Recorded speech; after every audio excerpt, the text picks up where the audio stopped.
Hello everyone, welcome to my channel. હું કૃષ્ણા ગલાણી આપ સૌનું મારી ચેનલ પર સ્વાગત કરું છું.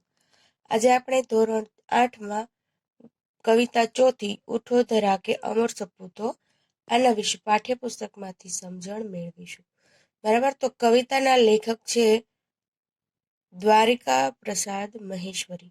બરાબર, તો કવિતા વિશે થોડી સમજણ આપવામાં આવી છે कि द्वारिका प्रसाद महेश्वरी का जन्म 1 दिसंबर 1916 को रोहता आगरा उत्तर प्रदेश में हुआ था। यानी उत्तर प्रदेश के आगरा के रोहता नाम के गांव में उनका जन्म हुआ था। 29 अगस्त 1998 में उनकी मृत्यु हुई।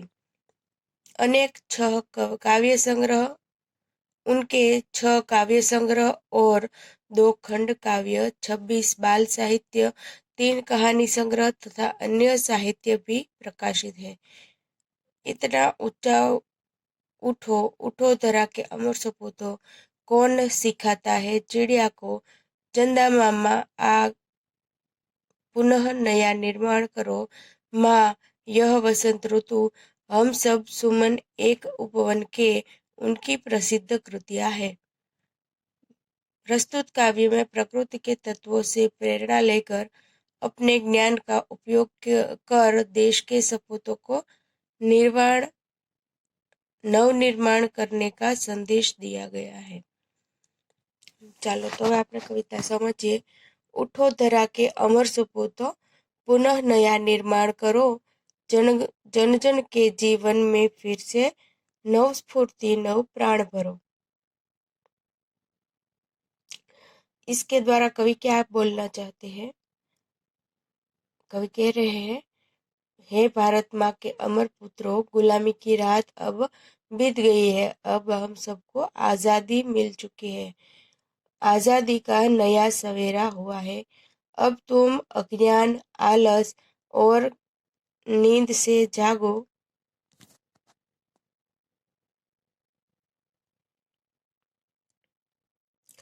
और देश के नव निर्माण में लग जाओ। तुम्हें देशवासियों के जीवन में फिर से नया उत्साह भरना है, उनमें नए प्राणों का संचार करना है। नई प्रातः है, नई बात है, नई किरण है, ज्योत नई, नई उमंगे, नई तरंगे, नई आस है, सांस नई। तो इससे कवि कहना चाहते हैं, आज़ादी की नई सुबह में नई चर्चाएं हो रही है, नए विचारों की किरणें फैल रही है। सब अपने जीवन में नए प्रकाश का अनुभव कर रहे हैं और लोगों के मन में नए उमंग और हौसलों की नई लहरें हैं। सबके मन में नई आशाएं हैं। आज देशवासी आज़ादी की सांस ले रहे हैं। हे देश के सपूतों, तुम्हें युग युग के मुरझाए हुए फूलों को नई मुस्कान देनी है, उन्हें फिर से खिलाना है। उसके बाद है, युग युग के मुरझे सुमनों में नई नई मुस्कान भरो, उठो धरा के अमर सपूतों पुनः नया निर्माण करो।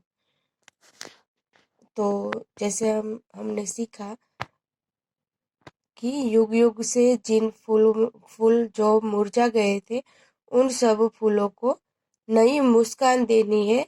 इसलिए हे धरा के अमर सपूतों, आप जाग जाओ और फिर से सभी फूलों को खिलाओ। डाल डाल पर बैठ विहंग कुछ नए स्वरों में गाते हैं, गुन गुन गुन कर भवरे, गुन गुन गुन गुन करते भवरे मस्त उतर मंडराते हैं। नवयुग की नूतन वीणा में नया राग नव गान भरो, उठो धरा के अमर सपूतों पुनः नया निर्माण करो। इसका मतलब है, आज़ादी की इस सुबह में प्रकृति भी आनंदित है। पेड़ों की डालों पर बैठे पक्षी के स्वरों में भी नवीनता है। वे भी जैसे खुशी के गीत गा रहे हैं। बागों में भौरे गुंजार कर रहे हैं और मस्ती से मंडरा रहे हैं। हे देश के सपूतों, स्वतंत्रता के बाद देश में नया युग आया है। इस नए युग की वीणा में तुम्हें नया राग और नए गाने भरने हैं। कली कली खिल रही इधर वह फूल फूल मुस्काया है। धरती माँ की आज हो रही नई सुनहरी काया है। नूतन मंगलमय ध्वनियों से गुंजित जग उद्यान करो। उठो धरा के अमर सपूतों, पुनः नया निर्माण करो। इसका मतलब है, इधर उद्यान में कलियां खिल रही है और प्रत्येक फूल मुस्कुरा रहे हैं। सारे देश में स्वतंत्रता के सूर्य का प्रकाश फैला हुआ है। ऐसा लगता है जैसे भारत माता का शरीर आज सुनहरा हो रहा है। हे देश के सपूतों, तुम्हें अपनी मंगलमय वाणी से इस संसार रूपी उद्यान को गुंजित करना है। सरस्वती का पावन मंदिर, शुभ संपत्ति तुम्हारी है। तुम तुम में तुम में से हर बालक इसका रक्षक और पुजारी है। शत शत दीपक जला ज्ञान के नवयुग का आह्वान करो। उठो धरा के अमर सपूतों, पुनः नया निर्माण करो। उठो धरा के अमर सपूतों, पुनः नया निर्माण करो।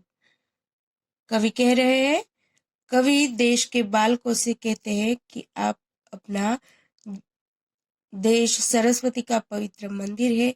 यहाँ की कल्याणकारी सारी विद्याएं भी तुम्हारी संपत्ति है। तुम में से प्रत्येक बालक इस विद्या का रक्षक और पुजारी है। तुम्हें यहाँ ज्ञान से सैकड़ों दीपक जलाने हैं और नए युग का आह्वान करना है। तुम्हें सभी प्रकार का ज्ञान पाकर देश का भविष्य उज्जवल बनाना है। તો અહીંયા કવિતા સમાપ્ત થાય છે અને એના અર્થ પણ પૂરા થાય, એનો જે ભાવાર્થ છે એ સમજાવવાનું પણ પૂરું થાય છે. આપણે થોડી ફટાફટ જોઈ લઈએ કે આખી કવિતાનો શું સાર હતો. તો સારમાં આખી કવિતા દરમિયાન કવિ આઝાદ ભારતના અમર જવાનોને કહે છે, જે નવા યુવાનો છે, અમર ભારતના આઝાદ ભારતના જે યુવાનો છે તેને કવિ કહી રહ્યા છે કે હે અમર પુત્રો, તમે હવે ગુલામીની રાત વીતી ગઈ છે અને આઝાદી મળી છે, તો તમે જાગો, આળસ છોડો, અજ્ઞાન છોડો અને ઊંઘમાંથી જાગીને નવું નિર્માણ કરો અને દેશવાસીઓના જીવનમાં ફરીથી નવો ઉત્સાહ ભરો અને તેમના પ્રાણમાં નવો સંચાર કરો. ત્યાર પછી કહે છે કે આઝાદીની નવી સવાર થઈ છે અને લોકો નવી નવી ચર્ચાઓ કરી રહ્યા છે. નવા વિચારોના કિરણો ફેલાઈ રહ્યા છે. સૌ પોતાના જીવનમાં પ્રકાશનો અનુભવ કરી રહ્યા છે. લોકોના મનમાં નવા નવા ઉમંગ અને નવા નવા હોંસલાઓની લહેર દોડી રહી છે. સૌના મનમાં નવી આશાઓ જાગી છે. આજ દેશવાસીઓના આઝાદીની શ્વાસ લઈ રહ્યા છે. હે દેશના સપૂતો, તમે યુગ યુગના જે કરમાઈ ગયેલા ફૂલો છે તેને નવી મુસ્કાન આપો અને તેને ફરીથી ખીલાવો. ત્યાર પછી કહે છે કે આઝાદીની એક નવી સવાર થઈ છે, જેમાં પ્રકૃતિ પણ આનંદિત થઈ ગઈ છે. વૃક્ષોની ડાળીઓ પર બેઠેલા પક્ષીઓ મધુર સ્વરમાં નવીનતાના ગીતો ગાઈ રહ્યા છે અને તેઓ ખુશીથી નાચી રહ્યા છે. બાગોમાં ભમરાઓ ગુંજારવ કરી રહ્યા છે અને મસ્તીથી આમ તેમ દોડી રહ્યા છે. હે દેશના સપૂતો, દેશને સ્વતંત્રતા મળ્યા બાદ હવે દેશમાં નવો યુગ આવી રહ્યો છે અને આ નવા યુગની વીણારૂપી વાદ્યમાં તમે નવા રાગ અને નવા ગીત ભરો.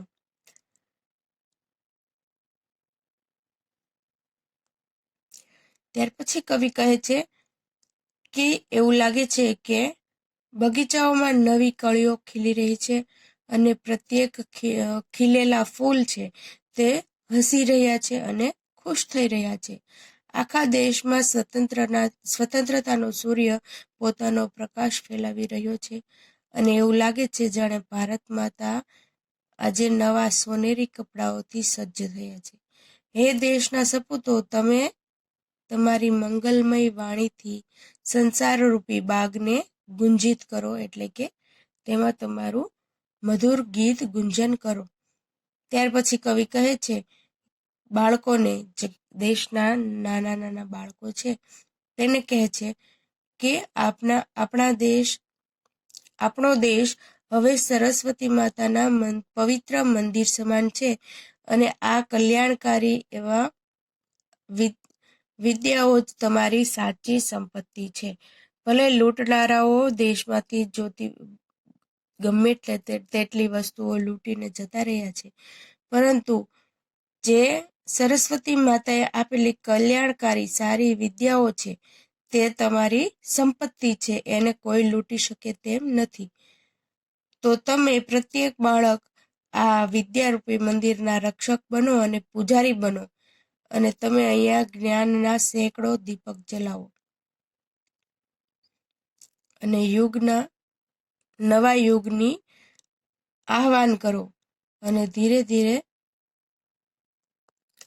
દરેક પ્રકારનું જ્ઞાન મેળવીને દેશનું ભવિષ્ય ઉજ્જવળ બનાવો. બરાબર, અહીંયા કાવ્યની સમજૂતી પૂરી થાય છે. આશા રાખું છું કે તમને લોકોને દરેક વસ્તુ વ્યવસ્થિત રીતે સમજાઈ ગઈ હશે. જો ના સમજાણી હોય તો વિડીયો ફરીથી એક વખત જોઈ લેવો અને તેમ છતાં જો ના સમજાય તો કમેન્ટ બોક્સમાં મને સવાલ કરવો, હું તેનો યોગ્ય જવાબ આપવા પૂરતો પ્રયત્ન કરીશ. જો તમને વિડીયો પસંદ આવે તો લાઈક કરો, તમારા ફ્રેન્ડ સાથે શેર કરો અને મારી ચેનલને સબસ્ક્રાઈબ કરો. Thank you.